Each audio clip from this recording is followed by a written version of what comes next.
to another Fireside with Fathers. We've gotten a pretty good rhythm going, in spite of all these problems and everything that's been thrown at us. I think, thanks be to God, the Lord's with us, and He wants us to continue our little Fireside with Fathers deal. So we got very positive feedback and reactions from Saturday's Fireside, the one on Father Henry. I think it was providential that we actually had to push it till Saturday. We couldn't do it that last Wednesday because I think more people were able to be there. There was more participation, and then afterwards, the emails that people were sending in, kind of just like with their memories and everything, basically on Father Henry. So that was good, and yeah, we're still living Father Henry, the Father Henry effect. Thanks be to God, praise God. So today is it's a special day. We were gonna do it on a topic that I will announce at the end of this one, just to keep you in suspense and keep you on. But today we're going to talk about the priesthood because it's my anniversary, my 3-year anniversary since my ordination. I was ordained in 2017 on the 29th of April, which I wasn't thinking too much about it. It's the 29th of April for me was not really anything big. It was just that's when our bishop does it. And I found out that it's St. Catherine of Siena. So I kind of always had a devotion to her, and it got even bigger because I was ordained on her feast day. So that was nice. She was could be wrong, but I think she was she's of a family of 23 brothers and sisters. Right? 24. She's the 24th. She is the 24th, so she does have 23 brothers and sisters, and I do too. No, I'm just kidding. I have 8 brothers and 5 sisters, so I'm from a family of 14, and it was funny because out of all my brothers and sisters, and then my nieces and nephews, 23 of them could come to my ordination. So it was kind of like a little one of those, Father Henry moments where you just see God's providence playing with you. You get ordained on St. Catherine of Siena's feast day, and 23 of your family members come, and it was just one of those little details. And they were asking me this morning what my memory was of the day, and I try to dig back, and it was 3 years ago, but I try to get in there and relive what that day was like. And for me, it's very hard because the best way I can describe it, and I could be saying a heresy and I could be totally off. I just maybe need more time to purify my expressions. But the best way I can describe the day of my ordination was like you're walking around buzzing, like if you had a couple drinks. For me, that was the way I can describe it, because if you've been having some drinks, you're having a great time. Sometimes a lot of things just escape your memory. You forget, but you remember it being like, it was great. There was like a lot of, emotions going on. And for me, I felt like I was inebriated. I honestly do. I, for the record, haven't had a drink in the past 12 years. I've given it up for some higher causes.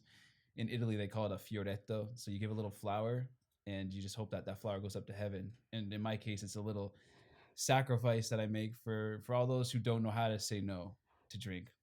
I say no, and so I haven't been drinking, but I did feel like I had been, and it was this euphoria. It's too good to be true, almost. Like I had made it. I got ordained. My family was there. Our sisters were there. They had done all the singing for the mass. For me, it was a great little detail, because in like the beginnings of my conversion and meeting the home of the mother, that spirit behind the way they sing was like all part of it. And like I had never like heard music like that. For me, it was just like celestial and just so nice. And so they got to be there in my first mass, and they got to sing. So for me, it was just like I was on heaven, and specific memories, I wouldn't have that many. I do remember going to confession that morning, and I went to confession to Father Felix, and this would be in Madrid. I got ordained in Alcalá de Henares, so we were in Loeches in this big monastery, and I asked Father Felix if he'd hear my confession. I probably hadn't gotten to confession in about a week or something. We kind of have that habit of confessing weekly, and so I went to confession to him, and I started having kind of like flashbacks. It was a grace that I received in that moment, like the day of my ordination, confessing with Father Felix. I would have had a flashback of when I went to confession with him when I was in college, and it was on a retreat in Florida. Not really sure where we were, but it was like on this kind of like swamp area. It could have been like the 4-H camp and wherever the brothers did their retreats. But I remember he was sitting under a tree, And some of the guys were lining up to go to confession. I was like, man, I have to go to confession. I'm on a retreat, and like we're supposed to be doing this well. We had showed up late, so it would have been like probably 9 o'clock in the morning, and we had just gotten there. We had been driving around all night, drinking and doing stuff that you probably shouldn't say on YouTube, but bad stuff. And we arrived there on the retreat for that morning, and we hadn't like obviously slept, and we were pretty out of it, like, but not to the point of like completely wasted. But I remember I probably would have still been like hungover and pretty bad. And I remember going to him sitting under the tree, and he asked me if I had been drinking, and I said, "Look, Father, let's just start the confession, and I'll start with that. Yes, like I have been drinking, and then just the whole laundry list of other things that I had been doing." And I remember he was very sweet. He was a very sweet priest, and he was kind of like he was very gentle with me. Like, it was good the way he handled it. But this was coming to my head as I was confessing to him on the day of my ordination, and like it was the same priest, extremely different scenario, extremely different before and after. I probably wasn't doing a heavy confession there. I definitely hadn't been drinking that whole night. I was completely sober. And like I remember just getting hit by like with these graces, and you have these moments where you just see how the Lord's been working, how he's been working on your life, how he's been leading you, bringing you. And it was bliss, like, and I can't really remember the day. I just remember it was bliss, and it was like I was in heaven. I was living this celestial experience that I had gotten it. And you really do feel in your heart, you feel like this, there's a change. I remember for a whole month, if not more, after my ordination, I'd wake up in the morning and I'd look at myself, and I'm like, it happened, it really happened. Like, you got ordained, you're looking at your hands, you're just like looking at yourself, and you're like, I'm a priest. Like, it wasn't a dream, like it really happened. I say it because I was afraid that I wasn't going to get ordained. um I had this like, I don't know, it wasn't a conviction, but a very strong feeling in the back of my head that was very powerful. And now, like, looking back, it was from the devil, obviously. But it was this thought that I was not going to get ordained. I was not going to make it to my ordination. Either they were going to find something out about me that was going to be an obstacle, and I wasn't going to be able to do it. Something was going to come up. I was going to get hit by a car. It was just too good to be true, this whole thing about ordination. So there was a fear around it, which is funny because if you had asked me 12 years before, I would have had this horror, this dreadful fear at the idea of being a priest. Like, absolutely terrified. If you were to ask me, like, man, what do you think about being a priest? I probably would have hit you, and like, just as a reaction of like, why would you even say something like that? The priest for me, it's a shame, but like, honestly, like thinking about it, 18 years old, thinking about the priesthood, I thought of a very lonely guy, um, a loser. That this guy wasn't, he never really enjoyed life. He never got out. He didn't know what it was about. He was never going to get married, probably because he never could get girls. And he just was like, look, I have to accept it. My girls don't like me. I'm just going to go become a priest. And he was saying mass every day. Like, for me, that idea was just like repulsive, because the priest for me was repulsive. And it wasn't because I had these really bad priests in my life. It was this idea that I had formed because I had become so head over heels in love with the world, so in love with the world. And at an earlier age, like 13 years old, I think it was just like so fascinating, like the rush, like, just living a life of like petty crimes, and getting your first beer into you, and then like the beers kind of like translate into other things. You're just moving up, trying out drugs, and the party scene. Like, for me, that was what life was about. Like, that was the rush. That's what you're supposed to be going after. And if like you showed me a priest, I'd be like, that's the exact opposite of everything I want to do, like, completely.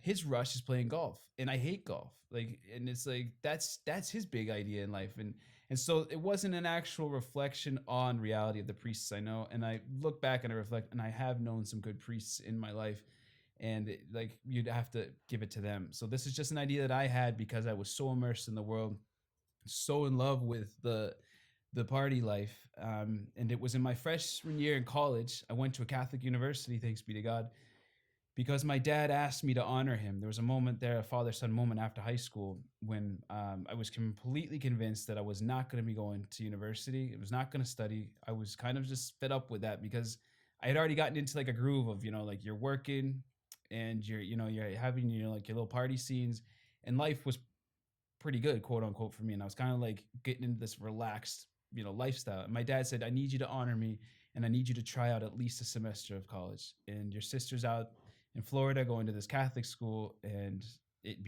just for me.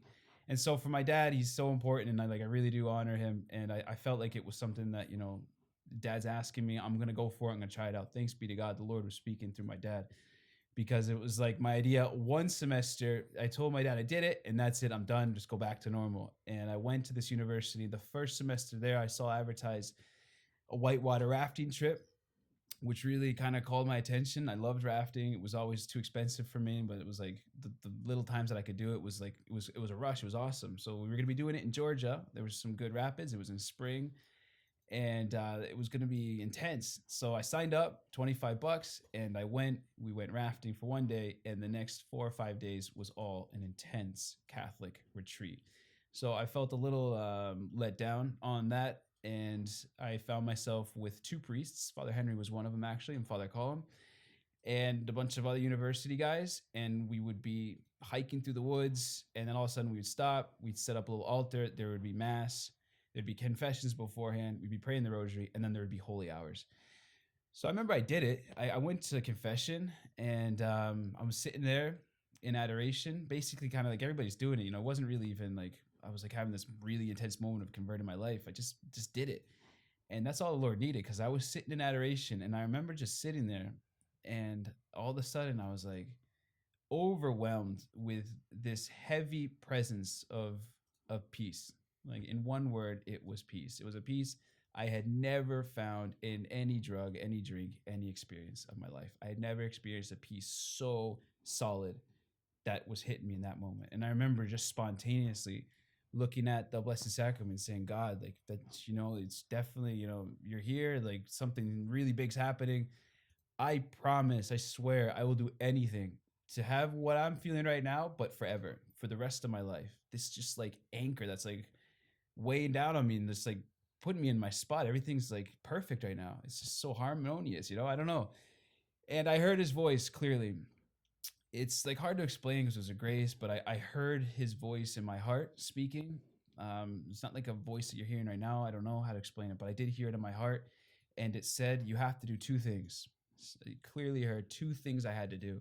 The first thing is I had to leave all my bad friends who were extremely unhealthy for me. And it wasn't the end of the world. I was like I guess I can do that. We're only getting into bad stuff, and when my friends are around, it's very hard to do good things. It's just so easy to go out and like go out in the town or whatever, pick up girls, get wasted. It's just so easy because everybody's like there, and you're like everybody's encouraging each other to do it. So you got to leave those friends. The second thing you have to do is you have to become a priest. So in that moment, all that beautiful peace that I was talking about, experience, left in a heartbeat. I started getting anxious. I started getting afraid, like literally afraid, because it was so real. Because this whole experience was real. I felt like something just intruded into like my most personal of like spaces, and I couldn't get it out of me. I couldn't get it out, and it was just in there. He'd asked me to become a priest. I hung up the metaphorical phone or whatever it was, said he had the wrong number, and I tried for at least 3 years to suffocate that experience and bury it. It wasn't hard, to tell you the truth. It wasn't hard. I only said it to one person, and that wasn't in a moment of weakness. It was a buddy of mine that we would have been more like philosophical when we drank and smoked, and I would have opened myself up to him, and I said to him, man, like, one time I had this like experience where I think God was asking me to become a priest, and it terrified me, freaked me out. It's kind of weird, isn't it? And he just looked at me and he's like, you got to answer that. You got to do something about that. And he was like encouraging it. And so like that was the mistake I made, I thought, of actually saying that to somebody. I thought they would look at me and say like, you're ridiculous. Like, how are you going to be a priest? You can't be a priest. It's impossible. And so he didn't really go along the lines I wanted him to go along. And I just suffocated. I buried it with like hard parties and the lifestyle that would have just continued for 3 more years. Funny thing is though, I never left the university. I went back semester after semester, and we'd always talk about leaving it because it was kind of like lame. Like, why am I gonna be living this kind of lifestyle in a Catholic university? It makes no sense whatsoever. Let's just go to like a community college if we're gonna get a degree, and you can kind of like party and you get something after. It makes no sense. What are you doing in a Catholic university? But the thing that always held me were these retreats. After that first retreat, I never missed one. I went to the fall, I went to the spring, the fall, the spring. So every spring and fall, I would go on these retreats because there was something there that was so authentic and so real that I was not getting in my life. And I knew it. I knew it. I had to be honest with myself. I'm like, there's something so real here. And I think part of the reason was because Father Colm and Father Henry were so authentic themselves. When they would be giving mass and saying a homily, it was so different. I had never experienced before. It was so real what they were saying because you were seeing it in them. It's the way they were living their life as well. And it was so attractive. It was so new. And it really got me hooked. And I kept going back to them. And so like that is what held me together. And going into my junior year, my sister had graduated, and my mom came down to Florida. We're from New Hampshire, so that's about 24 hours drive. My mom flew, and she came down to see my sister graduate. And I remember my mom took me out to Starbucks, and it was the weekend of graduation, so it's usually pretty heavy partying going on. And so I remember I was a mess. Like that whole night, I had been up as well. I remember it was like my mom, I gave her a ride to the Starbucks and there was weed on the floor, like in the car. I remember in the van, like I saw like there was like some nuggets that were like on the floor, and I was like the whole time, like, please don't see that. Please don't see that. Like if mom's in the car, like what's gonna happen? So we got to Starbucks and I must have smelled, I must have been like out of it. Like I said, I wouldn't have really remembered like everything, but I do remember my mom looking at me and she was just like, with 3 words, "Are you okay?" That's all she said to me. "Are you okay?" And I remember in that moment, it was just like a dagger into my heart. Like my mom was everything to me. I loved my mom so much. And I remember like, yeah, I had to make the decision when I was like 12 or 13. Either you're going to go with the boys and party or you're going to stay with your mom. And it's not that cool if you're living and being with your mom, like when the boys are out having a great time. Like you got to separate from your mom, right? Or else you're just going to be a mommy's boy your whole life. So that decision to leave mom, it hurt. It's kind of like you're fleeing the nest or whatever, and you feel like it hurts because you adore your mom. She was everything for you. Like, when we go on trips together, we're a big family, so it wasn't every day that it was just me and my mom. But when it just branded memories in me of just like of beauty and just like it's your mom. You guys know I don't have to tell you what a mom's like. But in this moment, when she was saying that to me, it killed me because I saw how much I was killing her. I saw like my lifestyle, everything I was doing was just like a dagger into her heart. And it was killing her. And the way she expressed it was she's like, "Are you okay?" Like almost saying like, "Do you want to open up? Do you want to talk about it? Do you want to, can we do something?" And everything in me kind of wanted to in that moment say, "Mom, I'm a mess. I've got addictions. I'm like, I'm terrible." And you'll just start crying there at Starbucks. But I couldn't do it. There was just this wall inside of me. Like my heart was just so hard. I couldn't get it out. I just closed myself more, and I'm just like, "No, everything's all right, mom."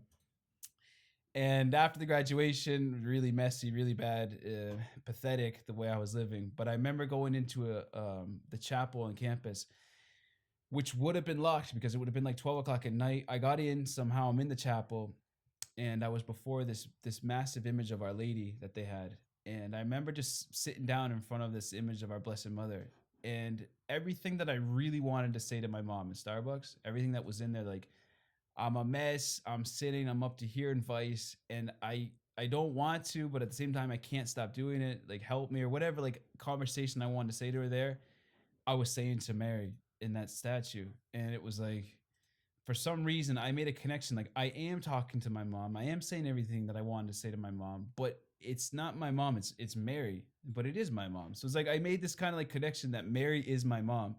And in that moment, it was a very powerful experience of like literally like experiencing Mary as my mother. And that never left me. She grabbed me in that moment. That was when our Blessed Mother really, really got a hold of me. She's always been there. Like when I reflect on my life, she's always been there. But this is when she really got a hold of me and she didn't let go. She only even pulled me closer because like that was very close for me to hitting rock bottom.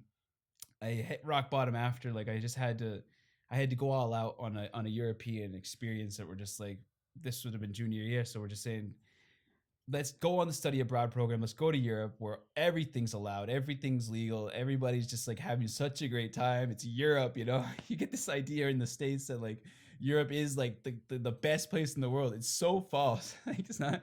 It's probably like what a lot of Europeans think of the States. Like a lot of Europeans probably think that the States is just like New York. Like everything's New York City. Like it's such a lie. But Anyways, we were going from like city to city and like having long weekends, making up stories. Like you would base a story on something real. All right, you were in Amsterdam. That's true, right?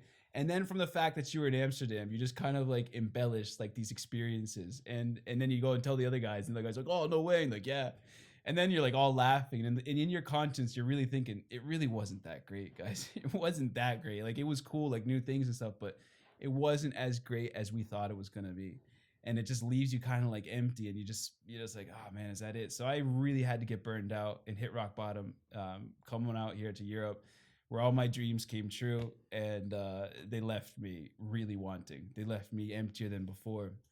And I remember having a conversation with this same guy that we used to philosophize about, and who I had confessed my secret that I think God's called me to be a priest.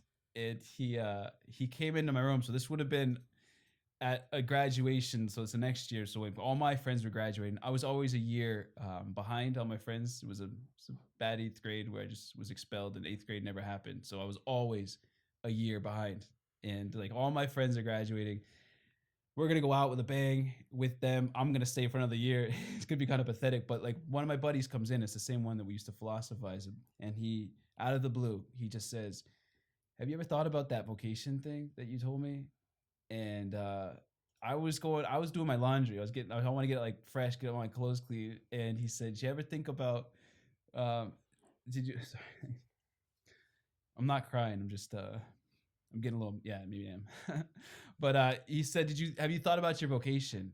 And I said nothing actually. In that moment, that was just like I could have thrown something at him. It was out of the blue. We were about to go partying, and he's getting like deep and religious on me. He had a conversion while I was in Europe, going crazy. He had this like massive conversion, and he's all of a sudden out of nowhere asking me about my vocation.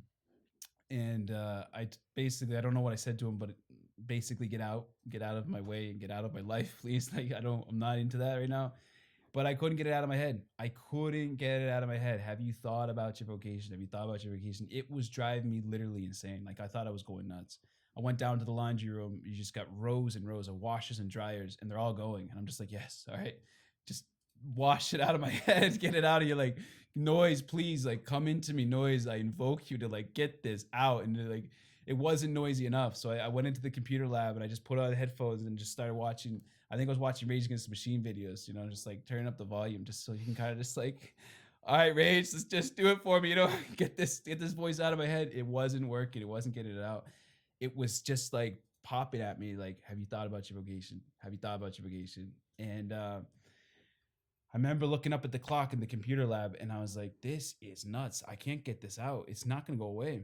And we're talking Thursday night, right? And that Monday, I was going to be going to New York with a friend of mine who's now a priest as well. It's a really crazy story.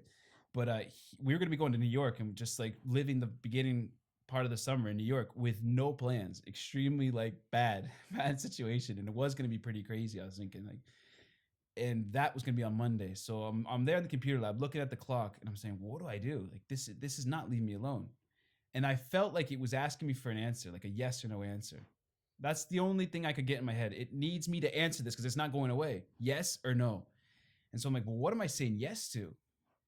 And I had to ask myself, what am I saying yes to? No idea whatsoever.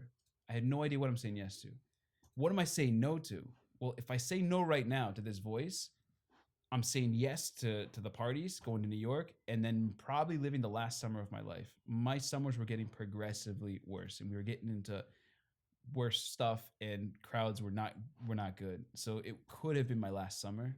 It could have been, and was probably what I was saying no. I was probably saying yes to my last summer and no to this voice. And I'm like, well, what do I do if I say yes? So I said in my heart, I made a decision. I'm like, all right, I'll say yes. Is that what you want? And I said yes, and I looked at the clock. It was 5:00.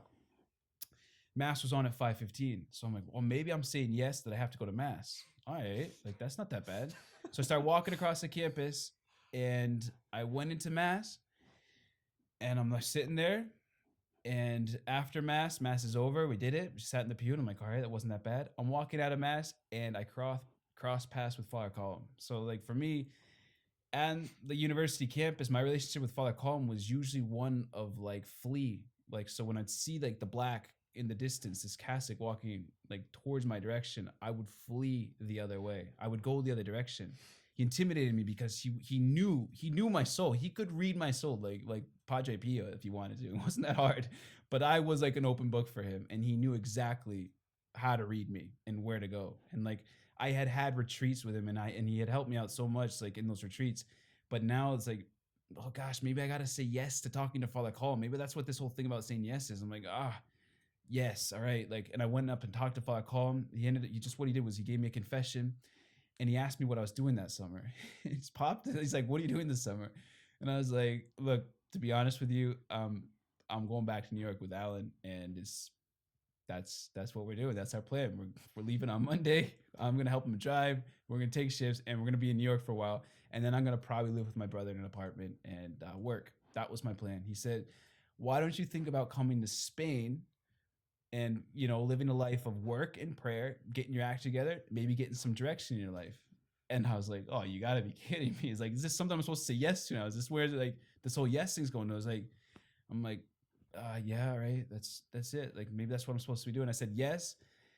Called my mom. My mom had my passport and my ticket like FedExed in a record like speed of time. It was ridiculously fast. I don't even know where she found my passport. I wasn't even aware that my passport was like findable. She found it. She FedExed it to me with a plane ticket. It was a one-way ticket to Spain.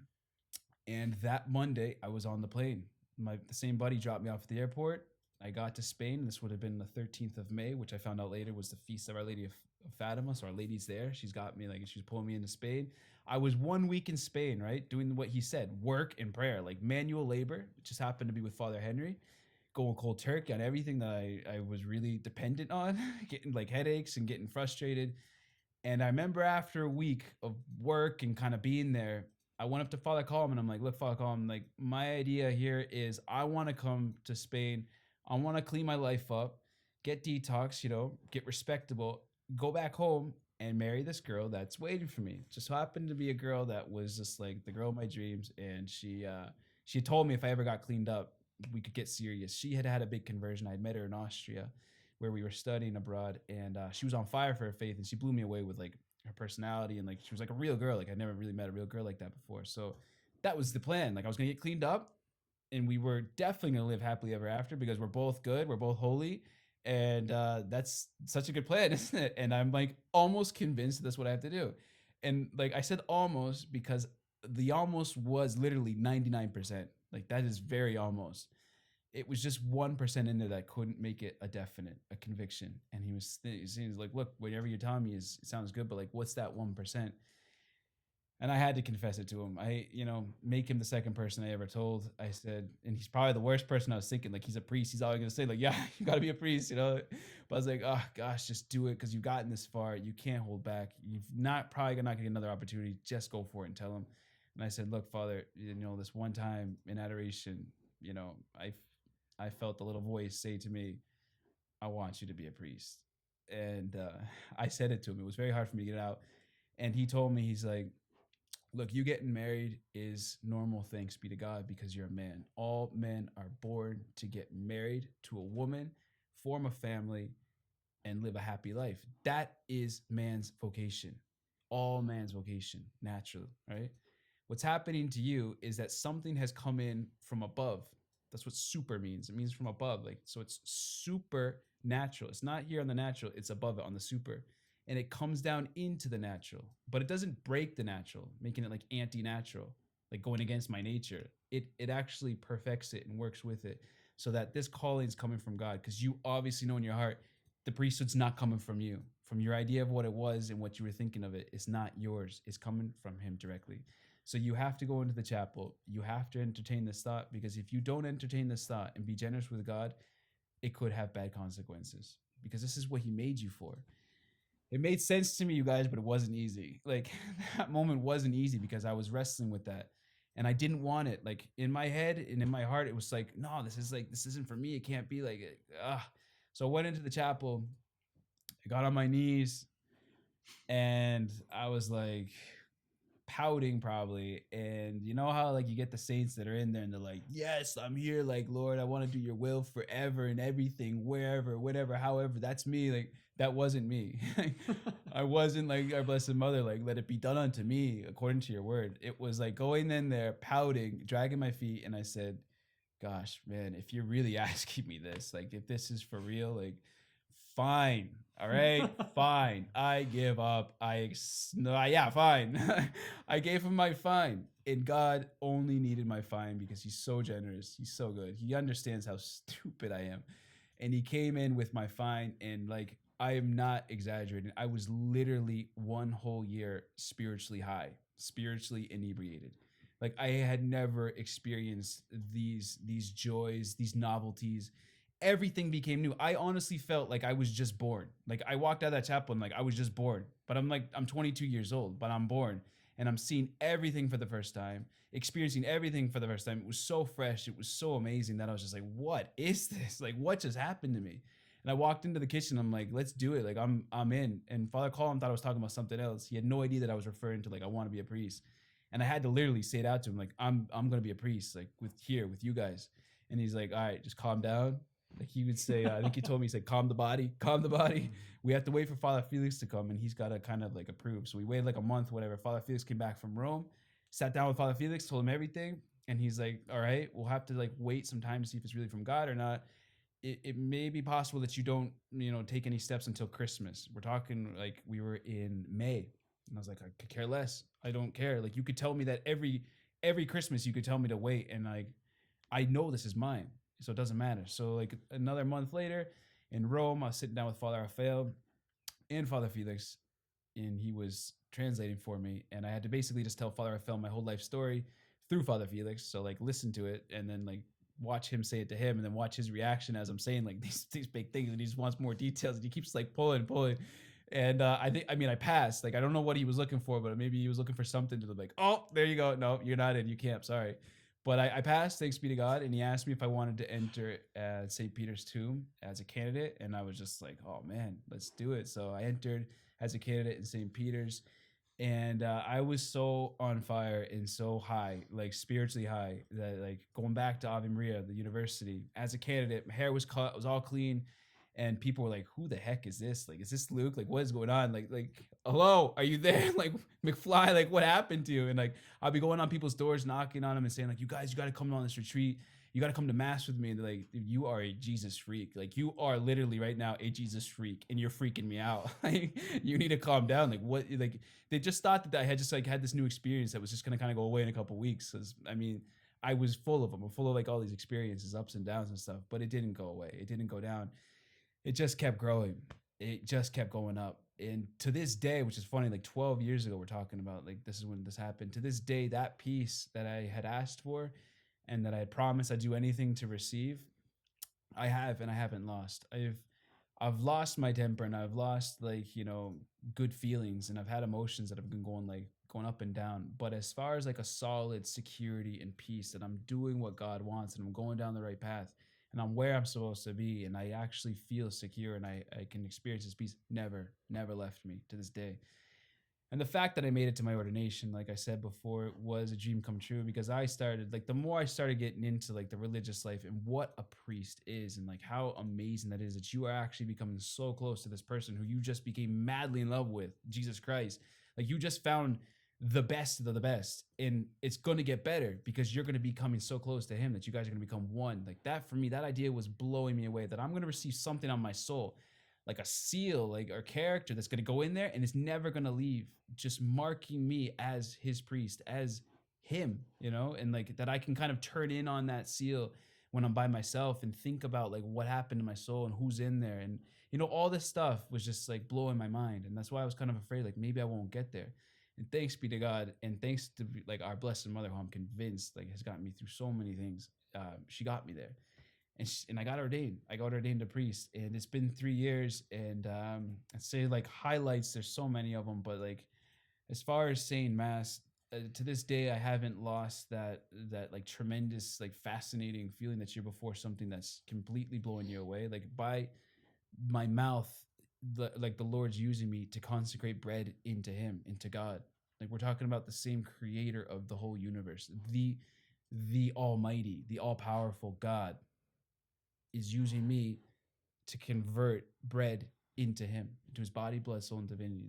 It's tremendous. It's like this, like you're waiting for an earthquake or something to happen, like as you're celebrating mass. So thanks be to God that consciousness of what I'm doing has never left me. I've never had a mass where it's come to that moment and I've been distracted. It's just something that maybe it's because I'm like a rookie priest, or maybe it's because I haven't done it enough to get like into the routine. And I pray to God that I don't get into any routine where I'm just like going up there and be like, hey, take this and eat. This is my body. It's like kind of like just going through the motions. I pray to God that never happens. And I think Our Lady will like protect us, like that's not gonna happen. But that's been the massive grace. Confessing and people are like, oh man, you must hear like so much crazy stuff. I'm like, dude, I'm not actually hearing anything that I probably heard it or done it, it's probably happened. Like, just don't worry if like, don't be ashamed or like embarrassed to go to confession. You're not going to scandalize me. It's not going to happen. And the only thing that is going to happen is that I'm going to be like so overjoyed and so full of like awe that through me the Lord is having mercy on you, and those sins are forgotten about. They're destroyed. They're gone.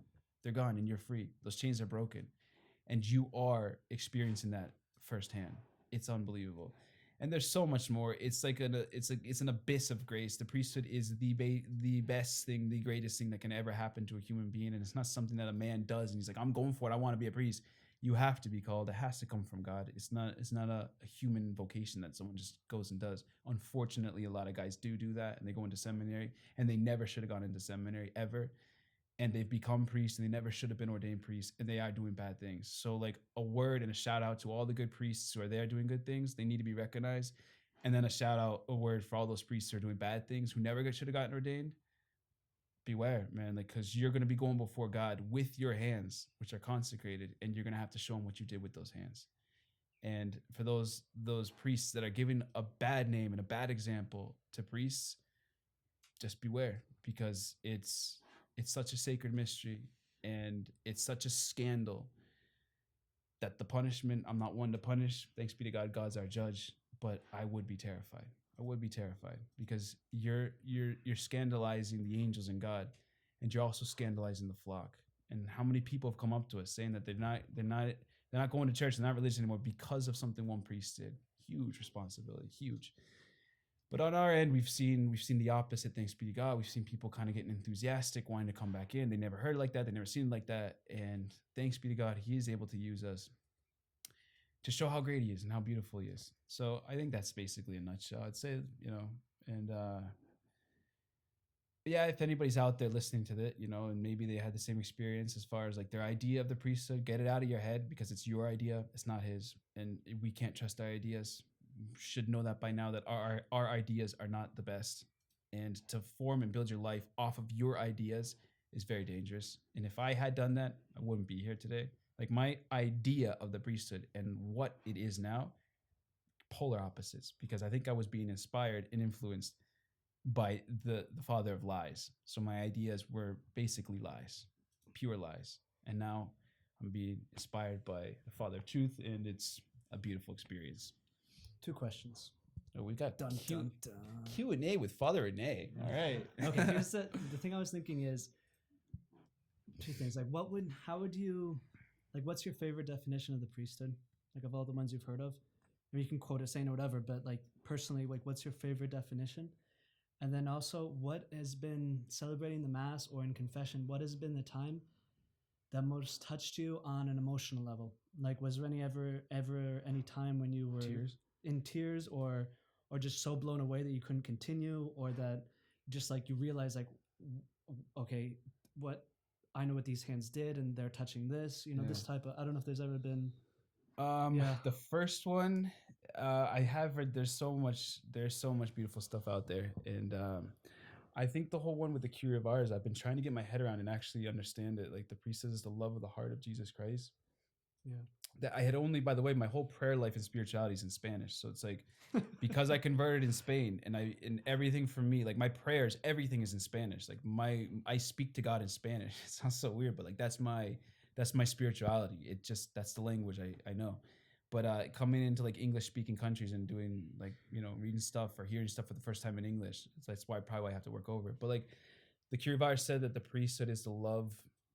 Is it of the heart of Jesus Christ? I don't know how to translate it. It's hard to honestly. translate it, but it's almost like it can be reciprocal. For me, like I've been going over that reciprocal aspect of it. It's like Jesus sees you as his best friend. Like when he calls you to be his priest, it's not like he just calls and like, he's like, he's actually thought of you before eternity as you are going to be like his most intimate friend, the most intimate friend. So his heart is going crazy over you because you're going to be like his best friend. And then you getting even deeper into his heart and who he is as Jesus and as your best friend. It's like this. I just kind of see it as like a dual relationship of one being madly in love with the other, and he's always going to be more in love with me than I can of him. That's why I ask him like, look, I'm such a loser. I'm such a bad friend. Like I'm such a bad friend. Like you're constantly thinking about me, helping me out, and giving me so many graces, and I'm so ungrateful. And there's like so many times when I don't think about you, it's like you just get throw me like help me out here. So it's like, but for me, I think that would be the most beautiful thing. Like those two loves, like him loving me and me trying to love him, the love of the heart of Christ. And then emotional moments. I remember one time celebrate like all the times I actually got to celebrate mass by myself. Those were the best. Like it's just you and the mass. Yeah, yeah, yeah. And you can just do whatever, like not do whatever you want, like make up a mass. No, but like you can kind of like you can go slowly on all like whatever prayers you want to go slowly. There's all the time in the world. It's just you and the Eucharist, and just like prolonged moments of even adoration in after consecration. Like for me, those are massive. I remember when I had to celebrate a mass by myself, and I had just gotten my ulcer in my eye, and it was ridiculously painful, and it was like I don't know, like it was I was thinking was my first year as a priest even, so like I'm really trying to even do like the first reading, the responsorial psalm, the gospel, and my eye is literally like I had a cut on it, and every time like the eyelid would go up and down, it would rip the cut open, and it was like so sensitive and so hurt, like it was so painful. And I'm trying to read like the Lord is my shepherd, like response like to myself, and like it was so like painful. And I remember that mass was like what I thought maybe kind of like, oh man, maybe afterwards I was reflecting, maybe I was like participating as like the priest victim. There's like this element of the priest that he is the victim on Calvary because Christ is the only priest, and you're participating as a victim in Calvary. And so like we don't go up to mass and feel the whips and like feel the nails and like feel all these beatings like physically. We don't feel that. So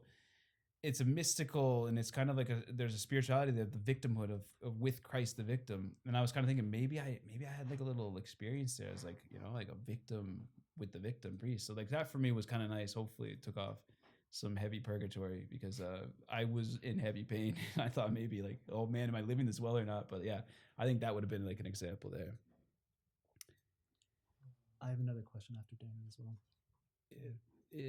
There's a question here with Father Rennie. He's just he's hitting me, man. I hope I'm doing well.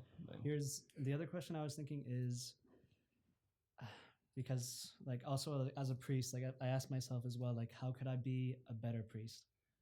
Recently, I was just kind of wondering on a personal level, what have you had today, like any reflection, like since it is like the day of your ordination, it's been 3 years, have you had any reflection asking yourself, what can I do to be a better priest? Like what's the next step? How can I take my priesthood that Christ has given me? How can I like enkindle that grace of priesthood? What would you? Yeah, it's very deep. I think there's so many things for me personally. Like I think being a religious priest, because there's a difference. Like we're not diocesan, and like for us, our community is extremely important. Like we say in our vows, like we want to make this home wherever you are in whatever community around the world. We want to make of this house a home of Nazareth, where you're not like the innkeeper, like Mary and Joseph and the donkey and Jesus come by and they're like, please just give us a place to stay. We want to come in and live with you. Hey, by the way, I'm Mary, the mother of God. This is God. And this is Joseph, the holiest man that ever lived. And we want to live amongst you in your inn. And your man said, I'm sorry, I don't have room here. Please go to a stable so that the Son of God can be born. It's like, he's like, I don't have room. So it's kind of like, you say it like that, you're like, oh yeah, but like it happens here because like we have to make of this house a home of Nazareth. So it's like, does the Holy Family, are they like comfortable? Do they have room in here? Can they kind of like be here and be like nice and comfortable, like with the conversations, the way you treat your brothers? It's all like very important. So on that level, I obviously see that as becoming a better religious, and I'm a religious priest, so it's all kind of like united in like my vocation. And then intercessory prayer, like especially now in COVID-19, we're getting all these people that are saying, they're asking us for prayers, and like how it really is powerful. I was talking to one of the guys, and he said that he had heard that I'd been praying for one of the guys he'd asked me to pray for, and this guy's getting better. Like they took him off of his ventilator, and it was very dramatic because he had a Skype call with his family, basically the last call that he's going to have with them. And you just imagine what that's like. They're all crying. Skype call ends. He's in his little room where he's going to die, and for some reason he starts getting better. That just doesn't make any sense at all. And he starts getting better. He's still bad, but he's getting better. And like, who knows, like the Cure of Ars said that you can have martyrs that go through like the most excruciating martyrdoms, saints that don't sleep and don't eat and do the craziest penances all their life. You have millions of them, and you put them all together, and all those merits, all those sacrifices, all those actions that they're doing that were extremely holy do not compare when they're balanced with one mass. They don't compare with the value of one mass. One mass blows all of those merits out of the water. That's one mass. So like when you're saying a mass, and you really, you're offering up this sacrifice as a priest, and you're bringing these people with you and like these intentions, it has power. It does have power. So it's kind of like, to get conscious of that. Neil McDonough wants to say something. Okay, we'll go to Neil. Good to see Neil's here. That's great. Neil, are you there? Hey Neil, how you?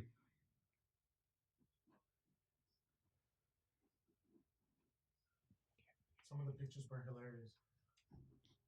Glad you liked the pics.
They're hesitant to try and act on that or follow the conviction that the Lord puts in their heart because they're basically worried about what people will think of them. And um, and if that is the case, I know you've obviously followed it, but if we do take that case, what advice would you give to someone who has had this experience or is trying to integrate basically the old with the new, or is trying to begin a Christian lifestyle, basically? Yeah, that's great. Great question. No, I don't think it's a difference between Ireland and America. I think like across the board, it's hard. It's hard to give up your buddies. I do see what you're saying though with the parish and the, like that's actually something that I've experienced here. Very strong, those ties. In my case, I do have to mention like the massive grace that I was like able to physically leave. So like I had buddies in New Hampshire, I had buddies in Florida, I had buddies in like a lot of places. The fact that I was able to kind of like leave my home environment and go to like a different country. So like I didn't have any enablers, what they would call them, like your enablers, the dude that's with you that's just always easy to get in trouble with, and you make it easy with each other, and you kind of just like pat each other on the back, and it's just enabling, like, and it's great. You can kind of just keep going with it. So like for me, that was physically able to like leave, that was a massive grace. And that's why I'm a huge fan of Chinakalo, by the way. It's just a little parentheses, but like the success rate that Chinakalo is actually having right now, and it's not just with drug addicts and like boozers, or it's anybody who really wants to get like a solid like detox and like straight life of prayer and work, they're great because they do the same thing. You have to actually like physically leave your area, sometimes even your language. And the fact that you're not there helps. I'm still very close to these guys. Some of them aren't even here. Two of them, they're dead, and the Really? other ones, I am still very close. Like I do pray for them. I carry them. I don't understand how I got out and they're still in. That for me is also a mystery, and I it humbles me because I'm not only like oh man, who am I? Like I was worse than they were, and the fact that I'm back out and like that God's chastising me with graces and consolations for me is a mystery, and I'm confused, but that's the way it is, and I do pray for them. You're gonna have to get to the moment where you're gonna have to like face to face with our Lord and say, look, do I really want to live this life how He wants me to live it, with a true identity, a true direction, true power that's my own, like like this personality that I can only get with this Jesus Christ experience, or am I just going to go on like everybody else? It's like Carlos Acutis said, like we're all born original, amazing, with this one relationship and goal that we're going to have, but we all die like photocopies because we all make that decision. Look, just going to fall in, go with the groove and with the crowd, and that's where it's going. It's weird and it's normal to step out, but once you step out, like what you step into is unbelievable. We are literally having foretastes of heaven in this life, getting the most out of this life because we're so united to life itself, the vine. We're so united to Him that like you're getting the most out of this life, and then all eternity. It just goes into, and I think we really have to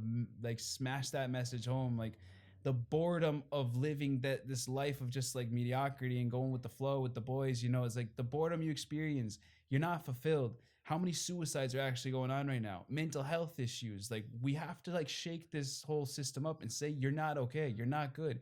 You're not getting true happiness, because true happiness outside of Jesus Christ is ridiculous. It's not going to happen. And then really show like the message, what's going on.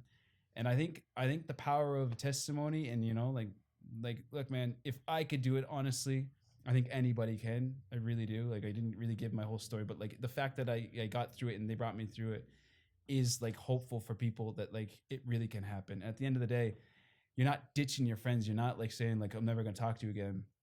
You're taking time and space away so that you can work on yourself.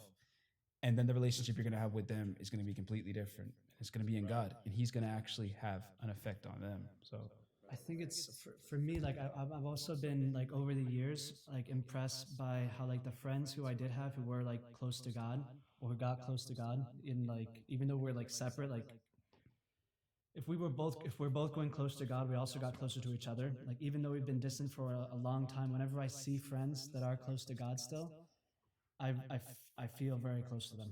And for me, that's one of the things that makes me want to meet people in Christ, to be close to them in God, because I realize that those are the friends that are going to last. And I also agree with like Father Luke. In my case as well, it wasn't because I was like strong and like left my friends. It was more because all of them went to college and I was spending a year working and saving up money to go to college myself. And during that time, I met Jesus. Like I started to pray for the first time in my life. So I think that was just the Lord's mercy as well. yeah, and I've come across a lot of guys, and this should be said, and it's not only in Ireland; it was in Ecuador as well, where I was as deacon. A lot of guys who never grew up, and their wives are paying a massive price. They're still going out like with the boys. They go to the pub, they go like have a pickup game of in this case it was volleyball, and you're trying to help these wives out who have a kid, two kids, and they're trying to live like a family life, and he never grew up. And that's happening so like in so many circumstances. The guy never got to the point, because like when you're with the boys, it's so nice. Like it's like we all want to be like with the lads, and like it's everything's hilarious.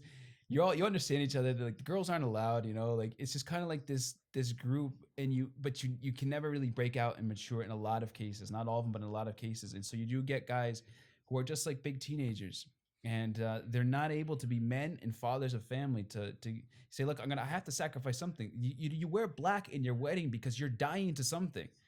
If you still try to keep something alive in you, like your old habits or like maybe friendships and buddies, and not completely die to yourself, that you can give yourself completely to your wife, something is going wrong. And that's going to happen down the road. 2-3 years, your marriage is going to feel it. and you never died to something that you had to die for. The same thing for the girls. Like the girls have to do the same sacrifice.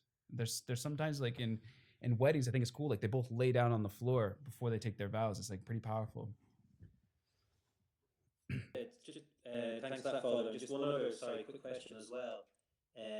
You mentioned about the whole identity of the priesthood being attacked, and look, that's worldwide, but especially in Ireland as well, in terms of who the priest is, what he does, and what he stands for. And as you said, like the image of the priest now, he's kind of irrelevant to be honest in most circles, and most people would look at the priest as in he's just living a lonely life, kind of just going through his routines, doing his thing, and people nearly feel sorry for people feel sorry for priests, or they just see it as a life wasted, so to speak.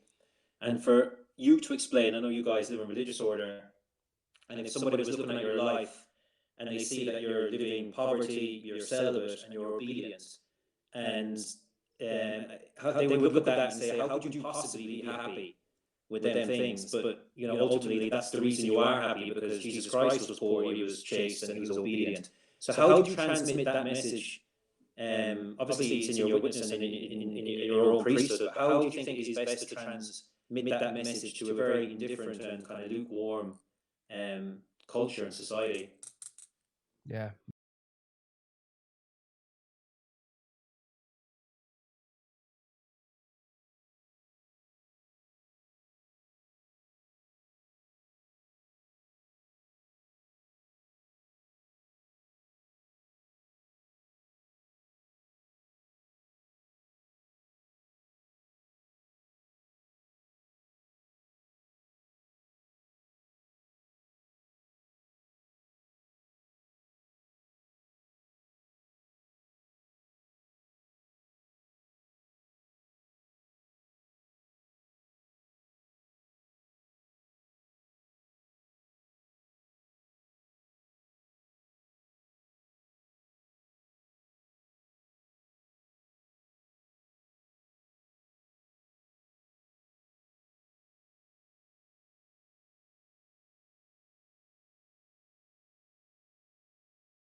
Testimony is fundamental. Right, right, right. I think there's a question there with should we go for a nobody question, or we got questions here? Look, there's a lot of questions. It's 6:05, boys. So we are gonna have to, maybe I'll take one last one here and we'll have to wrap it up just because we got mass. So and by the way, you can always put in your intentions. Like I'm totally serious about the intentions. Like we stream our mass on Facebook every day at 7:30, and people usually put in intentions during the live stream on YouTube, and we'll just give those intentions during the mass. Like it's so real. Like the mass is, there's nothing like it really at all. And so like the fact that you can put an intention into the mass, God's never more attentive than that at that time. So it really does work, and we'll put them out and we'll say them, and just feel free to put out your intentions. But we do have to go, so we'll just grab one more. Um, there's I'll take Danny Walsh's because Danny Walsh is a great guy. No, nothing against Tony and Jack, but we do just have one question, so we'll get it. Hopefully, we'll answer those questions later. But Danny Walsh says, "How do you get through dry spiritual times?" Which there are. So I did say I was a whole year, literally spiritually drunk, not exaggerated. The most amazing year of my life. I think God had to really inebriate me and like, just get me going, just to say like, you thought you were smoking the good stuff. This is the real stuff. Like you thought you were finding the great stuff. But like I'll give you a doses of what is for real. And like he really did. Like he did. And it blew me away. And then it did go through the novitiate, 2 years of the novitiate. And I think I first started getting it maybe in I don't know actually. I'm not like Mother Teresa. Like I don't think I've had like these long bouts, but you do get them like in the normal day. Like you wake up and you just wake up on the wrong side of the bed. It's pouring rain out.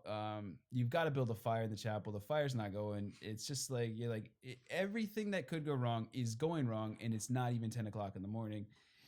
You know, it's just like it happens, and I don't know. That could affect maybe even like your spiritual life. Nothing's going in prayer. Nothing's happening. Nothing's happening. Nothing's happening.